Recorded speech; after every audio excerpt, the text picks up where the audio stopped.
Verse 16, once when we were going to the place of prayer, we were met by a female slave who had a spirit by which she predicted the future. She earned a great deal of money for her owners by fortune telling. Verse 17, she followed Paul and the rest of us, shouting, "These men are servants of the Most High God, who are telling you the way to be saved." Verse 18, she kept this up for many days. Finally, Paul became so annoyed that he turned around and said to the Spirit, "In the name of Jesus Christ, I command you to come out of her." At that moment, the Spirit left her. So ano pong ibig sabihin ng scripture na to? Bago po natin alamin, tayo muling manalangin. Let us ask the guidance, the feeling of the Holy Spirit na mas maunawaan natin yung salita ng Diyos. Bakit ka nandito? Kahit ganito yung panahon, mas masarap matulog, but God had a plan. May plano siya, bakit ka narito? Tayo manalangin. Muli, Panginoon, salamat dahil sa bagong buhay, humihinga pa kami, Panginoon, salamat po. Salamat dahil sa kabila ng aming katigasan ng ulo, Panginoon, tinatawag mo pa rin kami para maglingkod sa iyo. Lord, salamat sa kabila ng kawalan namin ng konsentrasyon sa salita ng Diyos, sa panalangin, sa pag-iibanghelyo, Panginoon. Eto pa rin kami. Kaya Lord, salamat sa mga chances na binigay niyo po sa amin. Nawa, hindi kami mabuhay, ayon lang sa gusto namin. But mabuhay kami na naaayon sa naisin mo. Salamat, Panginoon. Ibalik mo po, i-restore mo po yung aming kalakasang spiritual, Panginoon, para mapurihan ka namin ng totoo, mabigyan ka namin, maluwalhati ka namin ng totoo, Panginoon. Salamat po, pinupuri ka namin, pinapasalamatan, bigyan po kami ng katagumpayan sa aming panambahan. Ito po aming dalangin sa pangalan ni Jesus. Amen. Amen. And alam niyo po, dito sa scripture na to, may isang babae, fortune telling, sinasabi niya, alam niya kung ano yung nangyayari sa future. Sino po naniniwala sa mga ganitong bagay? Pupunta tayo sa fortune teller para malaman natin kung magkakaanak na ba tayo, kung ano ba yung mangyayari sa atin in the future. Karamihan, ganyan po ang ginagawa ng tao. Pero even this woman, alam niya na sila Pedro ay nagsasabi ng patungkol kay Kristo at patungkol sa daan ng kaligtasan. Araw-araw ginagawa niya to. Kaya maraming tao naniniwala sa kanya and her earn a lot of money because of that doing, dahil sa ginagawa niya na yun, naniniwala. And then one time,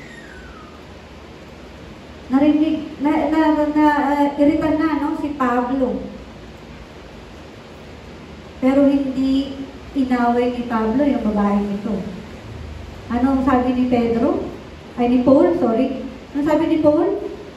"In the name of Jesus Christ, I command you to come out of her." At that moment, ano pong nangyari? Sabi sa Biblia, the Spirit left her. Ano lang yung sinabi ni Pedro? Lahat po tayo nakakaranas ng iba't ibang sakit. Kaya nga, naniniwala tayo sa mga ganong pamamaraan. Meron tayong tinatawag na physical sickness, mental, spiritual. Pero alam niyo po, what is good news? Jesus heals all kind of sickness. Mamaya, isa-isayin natin yan. Wala pong disease, there is no disease, no bondage, and no oppression greater than the power in the name of Jesus Christ. Kaya ngayon pong umaga, we're going to tackle about prayer and healing. Last few weeks, we talk about why Christians are discouraged. And we do discourage. Nadi-discourage tayo. Naiinis tayo sa kapwa natin, Kristiyano. And then last week, ano pong message natin? About healing. How God touched yung taong may ketong. May sakit na parang di nagagaling. kung paano pinagaling ng Diyos yung taong to because of his faith. So, tama na po yung discouragement, no? Alis na tayo dun. Balik ulit tayo sa prayer and healing. We don't have any choice but to be healed again. We have broken heart. We have so many things sa isip natin that we're about to give up. Sa trabaho, sa kasama natin, sa partner natin, sa anak natin. Ayoko na mag-continue kasi parang wala namang nangyayari. No? Sometimes, ayun yung kaisipan natin. But this time, God wants us to enter again into prayer. And then, definitely, healing will take place. No matter your pain today, Jesus is still the same healer who walked the street of Galilee, no, nung panahon nun. Siya din, same. Same yung Jesus na nagpapagaling noon hanggang ngayon. Sabi sa Hebrews 13:8, He is the same yesterday, today, and forever. Tayo lang hinihintay ng Diyos. Are you willing? No? The process of disease. Sige, isa-isahin po natin yung physical, mental, and spiritual. Pag sinabi po physical sickness or disease, ito yung mga malulunghang sakit. Like cancer, diabetes, paralysis, marami. Maraming sakit physically. And we call them physical sickness. And meron din po tayong tinatawag na mental illness, mental disease. And it talks about anxiety, fear, depression. Ako, dyan pumapasok. Mentally, it ruin our mind. And then, yung huli po is spiritual. It caused by our sin, disobedience, guilt, and even demonic influence. That is spiritual. Kaya po yung babae dito na nagsasabi na mangyayari in the future, isa sa atin walang nakasasabi ano po mangyayari sa future natin. We don't know what will happen. Pero meron po tayong assurance of salvation na whatever happen, we are saved.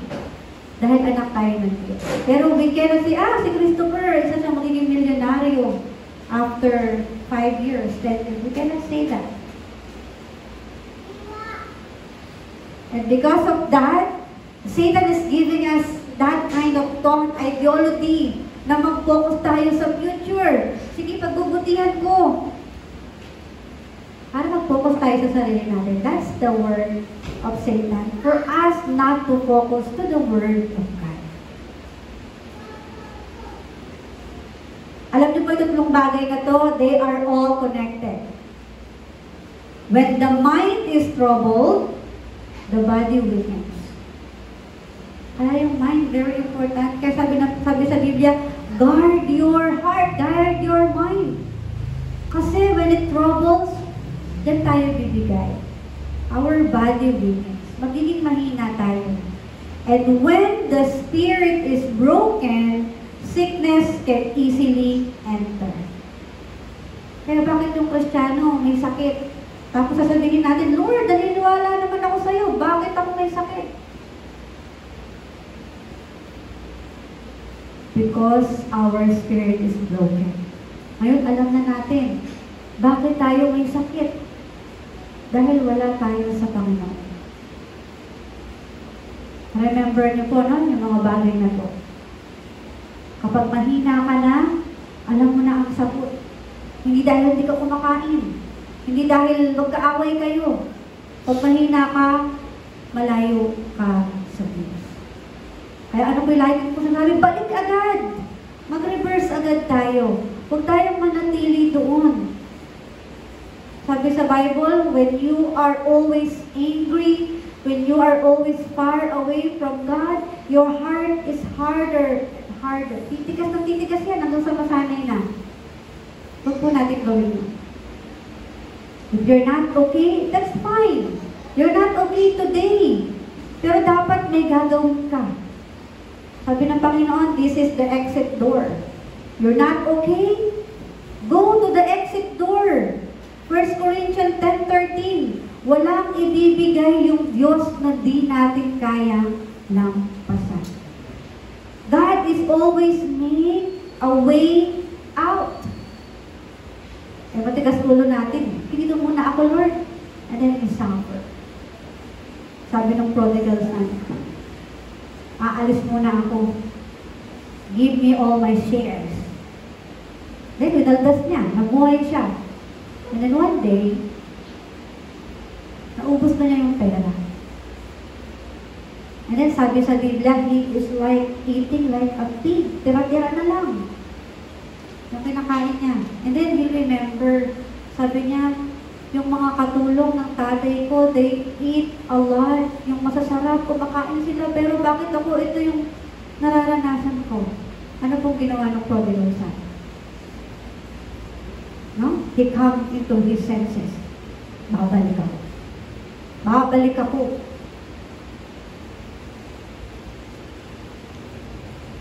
And then, pagbalik niya, ano ka tingin niyo nangyari?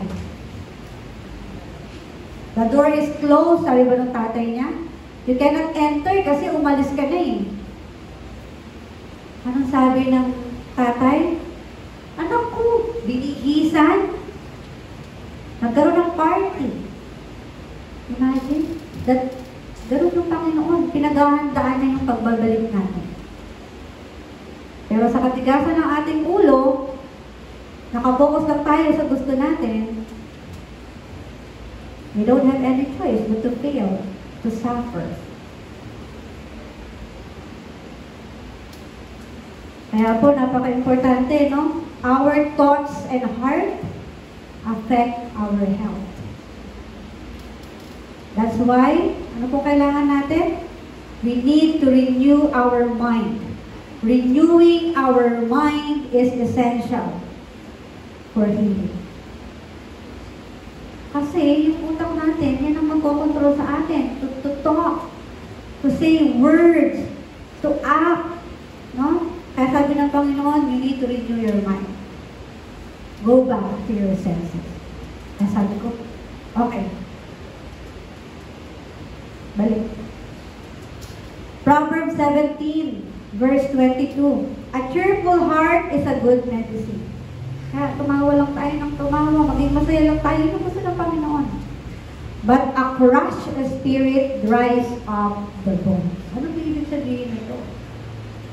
Kung ang espiritu natin patay, malayo sa Diyos, you are like a dry bone.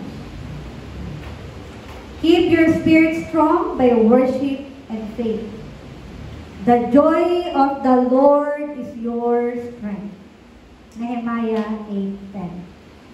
The joy of the Lord is your strength. Kaya kanina sabi ko, apektado yata yung mga leaders natin Kapag may alam kayong mahina, isa sa atin, you need to pray. You need to enter into prayer.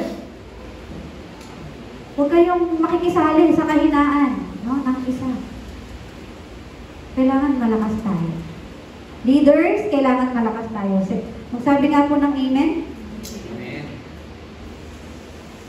Magsabi nga po ng malakas na amen. Amen. Leaders, you are important person. You are important people.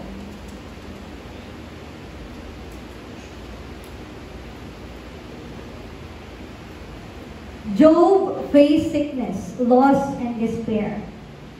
No? Sino po nakakaalala ng story ni Job, ni Jacob? Isa siyang malakas, matalino, mayaman tao.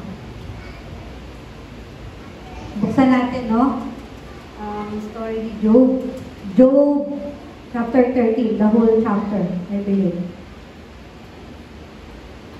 Sabi dito, si Job ay isang matuwid at mabuting tao na nakatira sa lupain ng Uz.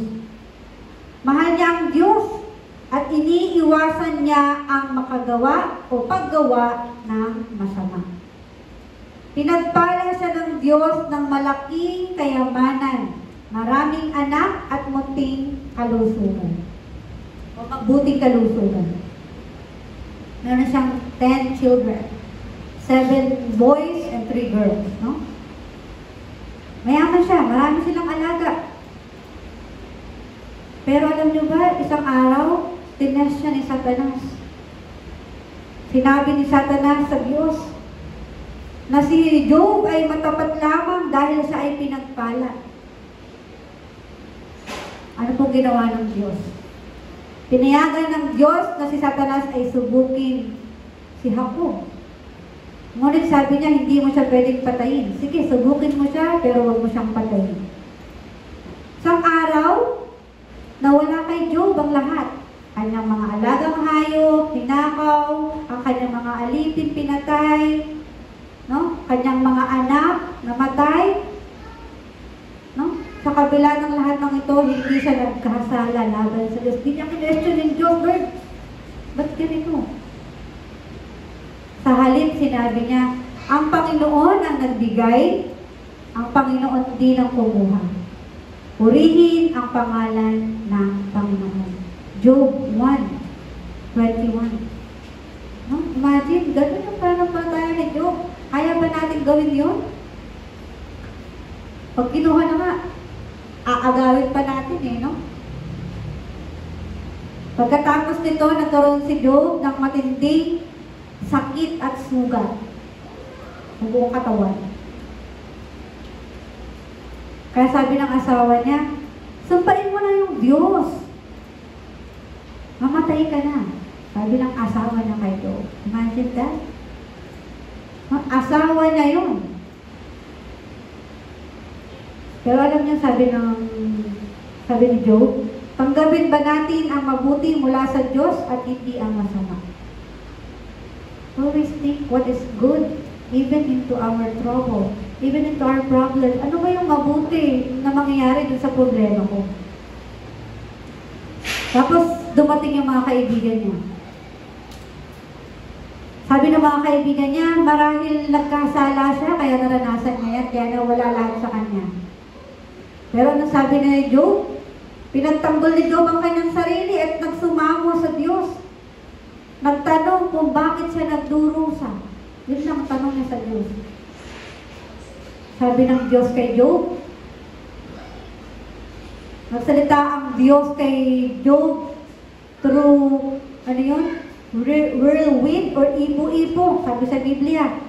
At ipinaalala kay Job na ang karunungan ng Diyos ay mas mataas kaysa sa karunungan ng tao.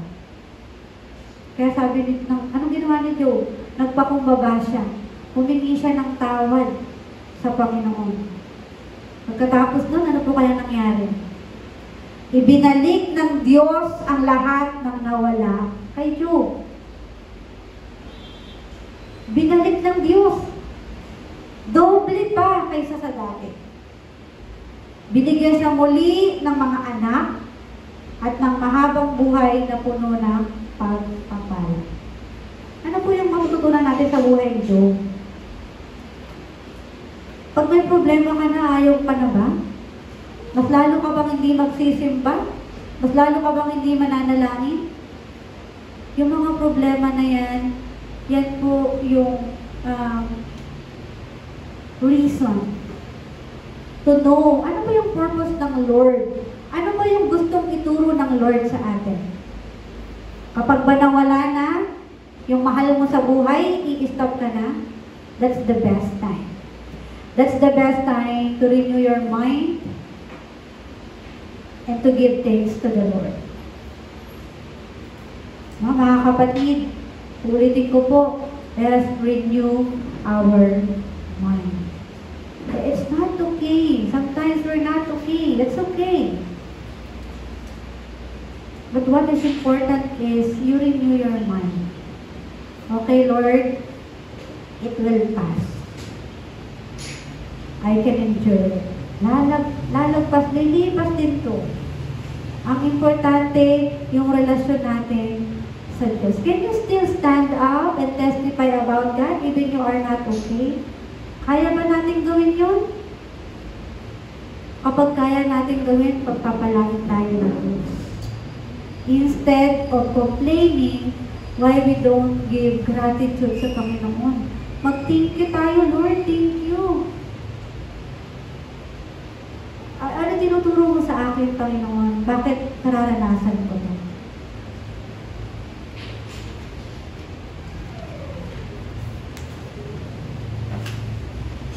Satan, number 3, Satan and evil spirit cause spiritual and mental diseases.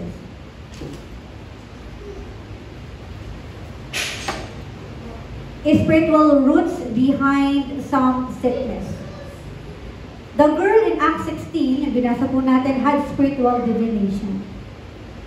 Kasi she was bondage, no? Ng spiritually, he was bondage. Hindi siya physical. Kasi he can able to preach, he can able to tell the future. Malakas siya. He earned money. She earned money. So she was bondage spiritually. And the evil spirit worked in her life. Evil spirit can influence the mind. Kaya anong mangyayari when the evil spirit destroy our mind? We have confusion.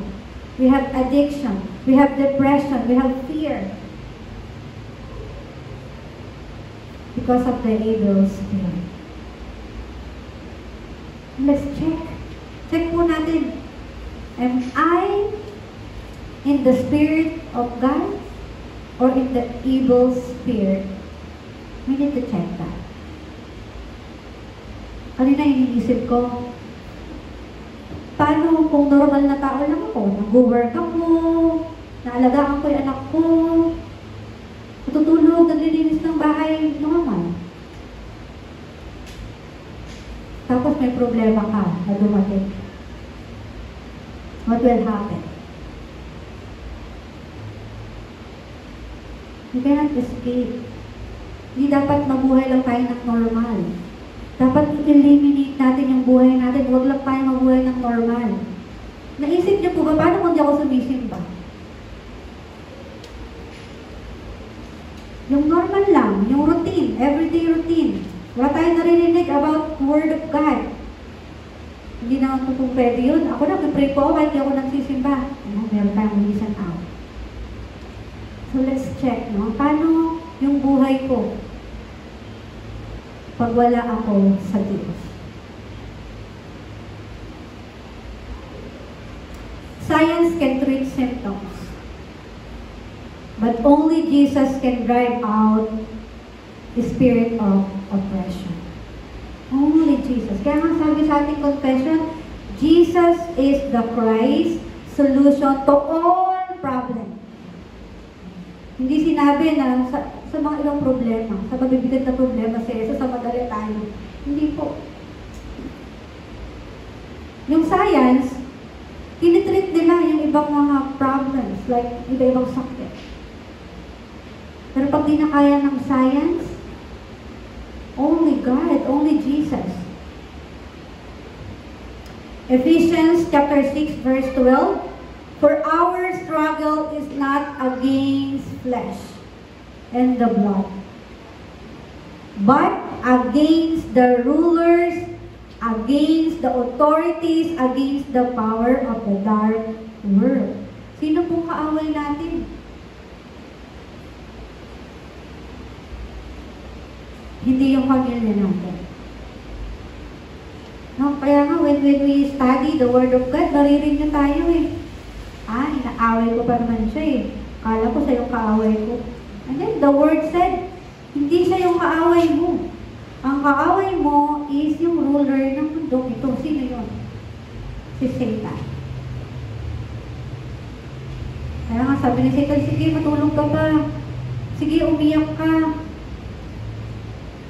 Ano, hindi ka na nakapagsimba.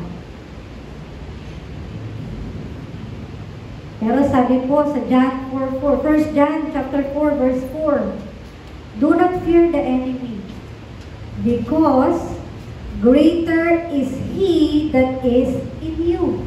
Sino po yung nasa atin? Sino yung nasa iyo? It is greater. Yung Diyos.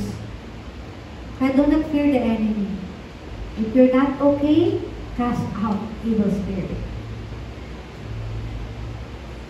King Saul was tormented by the evil spirit. Even King Saul, yung mga leader natin, tina-target yan ni Satanas. Pero anong ginawa ni David? He played the harp and worshiped God. Peace came upon him. 1 Samuel 16:14-23. True worship yun, no? Sa pag-awit ni David. Kaya worship leader, you are important. Because of your voice, because of your faith, you can change the congregation. Kaya kanina, ako sabi parang lungkot ng mga miyembro. Naiyak lang ako. Parang dumikit na sila sa lungkot ko.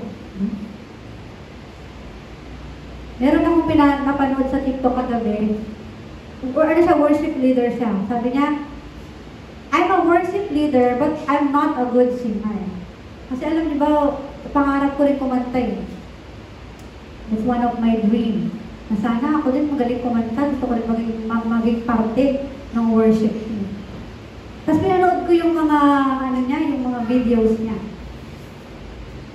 Sabi niya, hanggang sa gumaling na lang daw siya. Kakapumuli sa Panginoon. Ang ganda, panoorin niyo, share ko yun sa group chat natin, no? So, ganun din. When you commit yourself as a leader, as a praise leader, i-eliminate natin.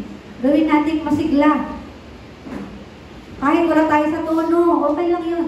Kasi hindi naman yung tao tayo nagpupuri. Nagpupuri tayo sa Diyos. Amen po ba, worship team? Amen. Amen. No? Kakain tayo ng madami mamaya. No, ganun si David. Because he worship God, he worship, no? Yung pananampalataya to worship, nagkaroon ng peace. Then sabi to, worship drives away the darkness. May darkness dito sa atin. Dito, sa church natin, there is darkness. Kasi tayo target ni Satanas. Sabi na, sige, nakaready na yung Satanas. Alam niyo po yung ano, yung ano tawag doon, yung arrow, nakatingin si Satanas sa atin.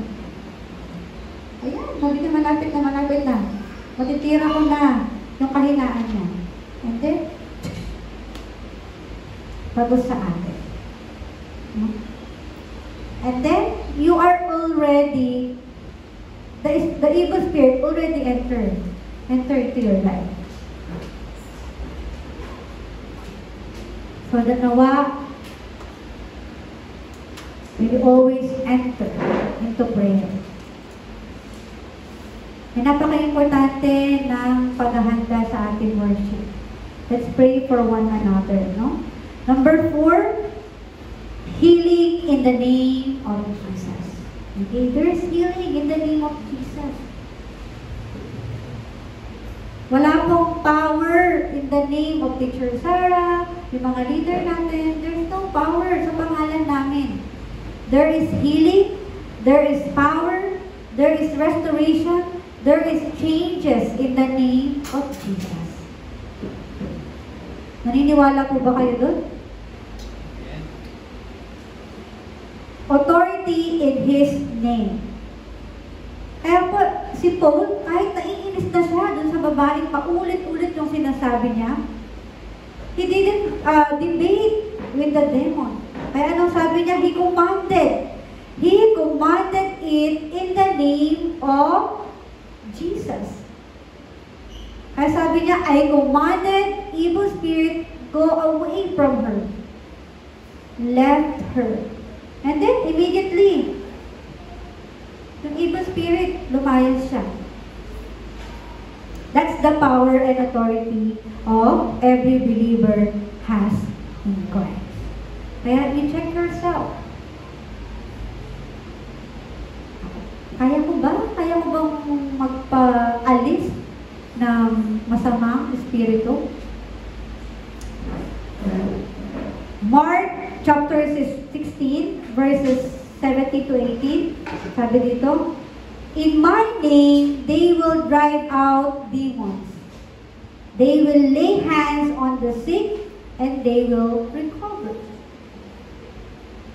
Kaya nga tayo, we pray, we lay our hands, di ba, kapag nananalangin tayo? Because there is power when we pray. There's healing when we pray. Isaiah 53:5, by His stripes we were healed. Lahat ng paghihirap ng Diyos, lahat ng pangungutya ng tao sa Diyos, para yun lahat sa atin.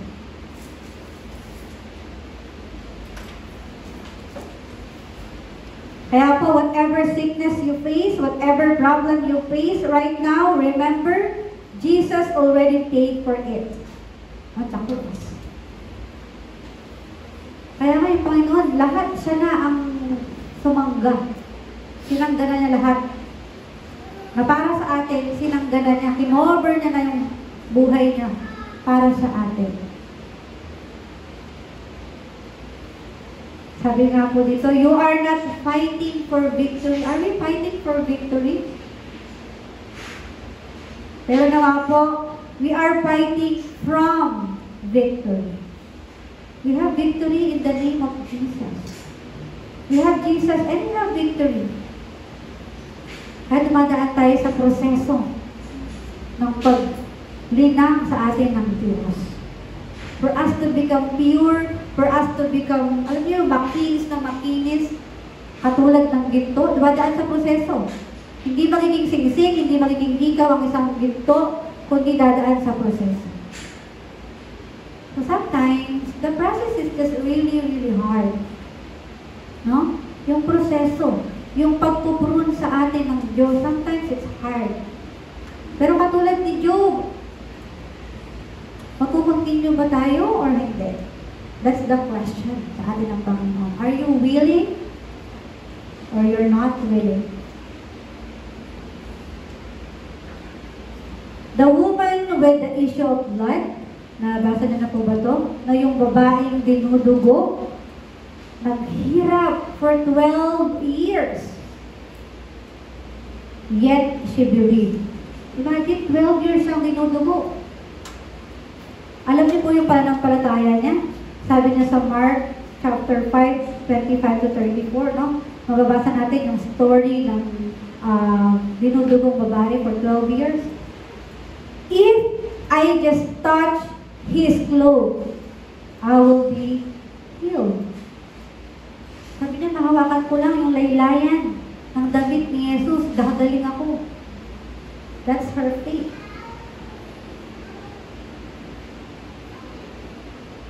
Her faith made her whole. Gumaling siya because of her faith. Faith still releases power today. Kaya po, when we renew our mind, yung pananampalataya natin, lalakas ulit. When we can able to praise the Lord, we can able to pray, no? Mag-meditate ng salita niya, kasi yung Spirit ng Panginoon, yung gagawa kikilos sa buhay natin. Number 5 po, ating point number 5, God bestows the power of healing on believers.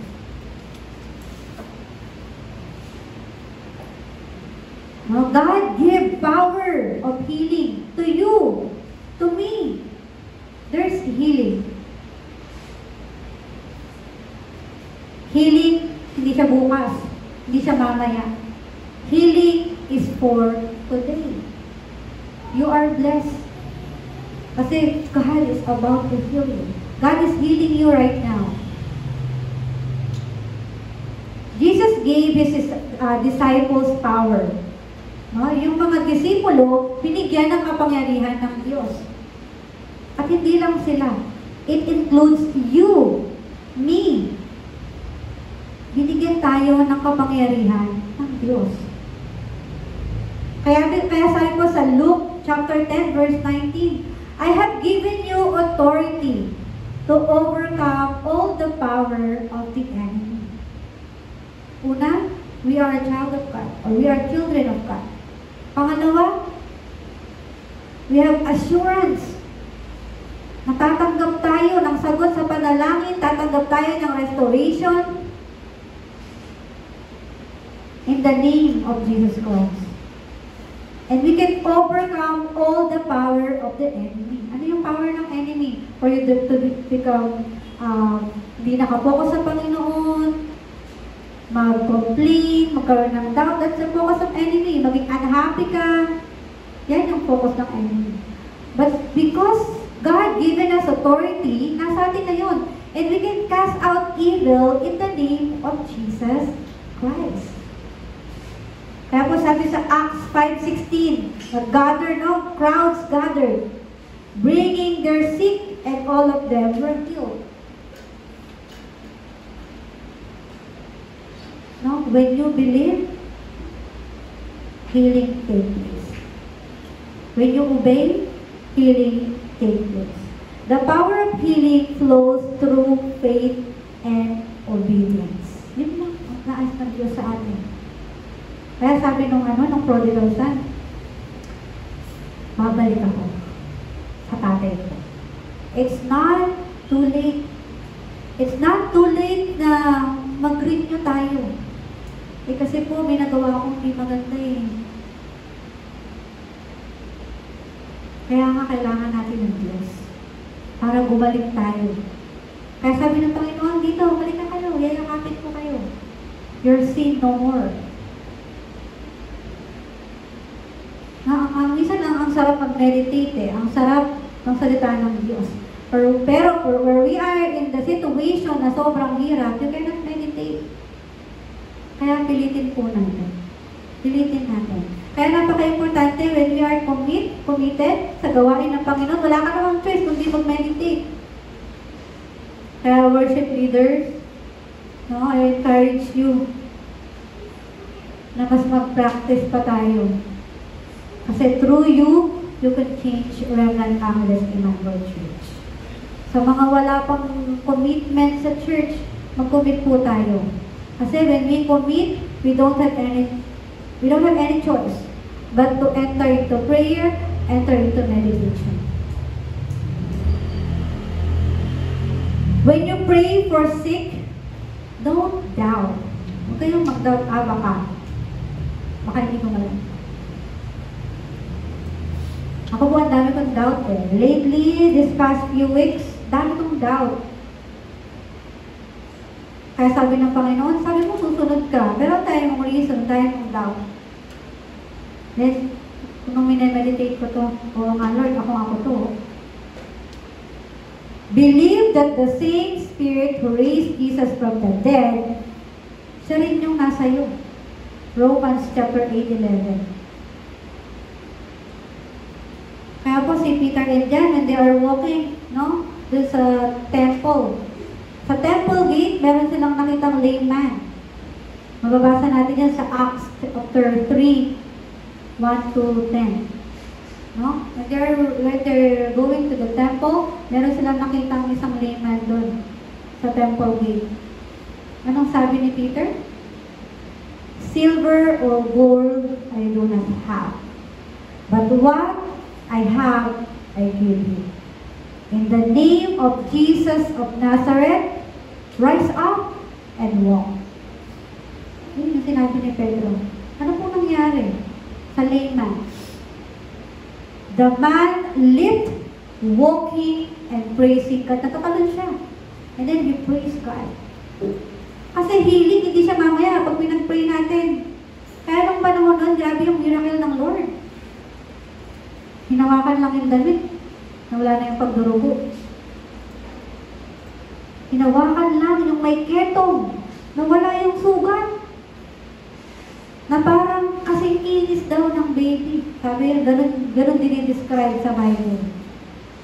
He is like a skin of a child, sabi doon. Kaya dito, no, sinusubok yung pananampalataya natin.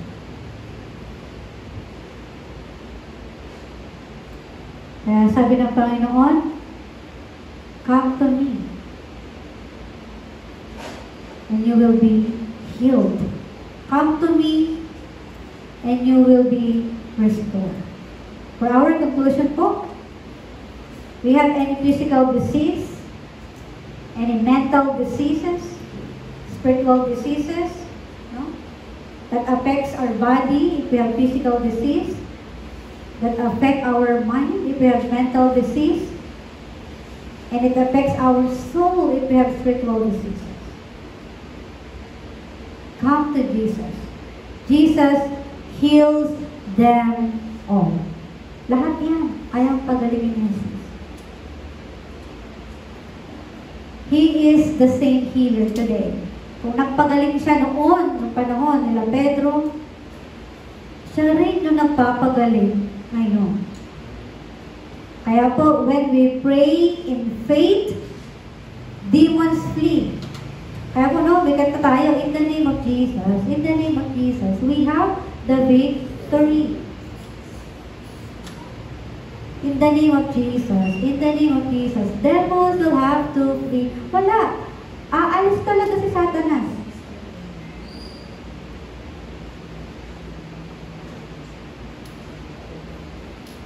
Even sickness leaves you. And then, ano yung papalit doon? The peace return. Kasi yung nawawala sa atin, we don't have joy, we don't have peace. The kingdom of God, wala na. Because of our diseases, physically, mentally, spiritually. We are there. So ngayon po, isulat nyo nga sa inyong mga notes, anong diseases meron ako? Baka we are more on spiritual diseases. Because of our sin, because of our disobedience. Baka yun yung problema ko. Yan po yung assignment natin. Isulat nyo po kung anong disease meron kayo. Meron tayo. And then, let's start praying for them. 3 John chapter 1, verse 2. Ito po tayo magtapos, no? Sa verse na to. Beloved, I wish above all things that you may prosper and be in health, even as your soul prosper. Ito yung gusto sa atin ng Lord. Maging malakas.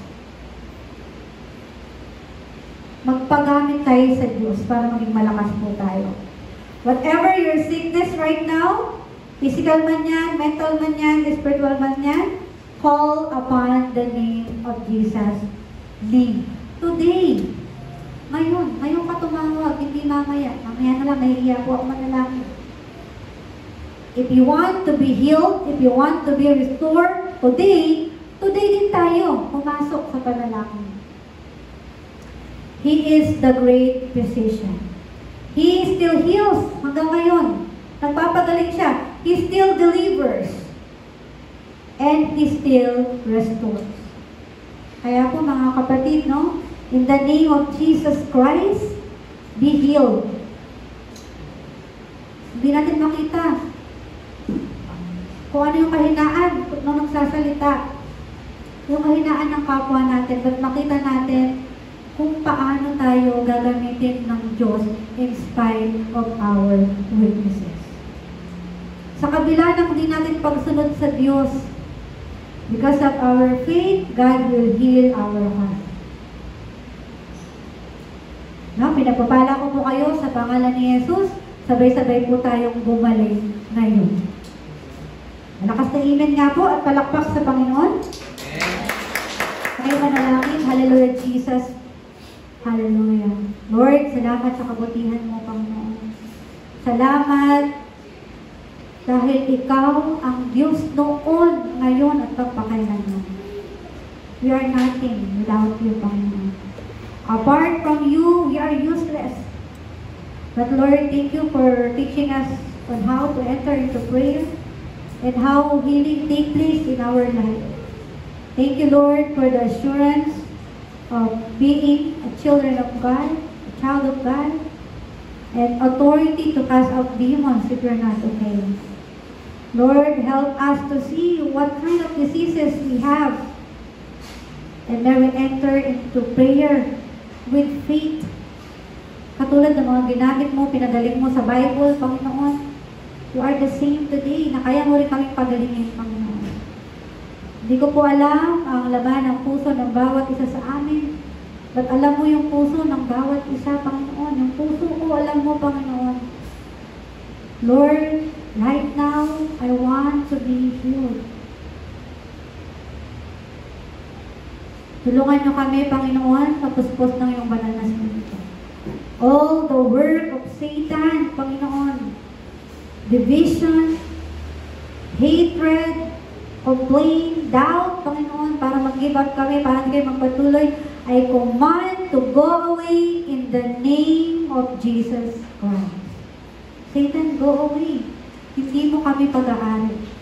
Anak kami ng Diyos.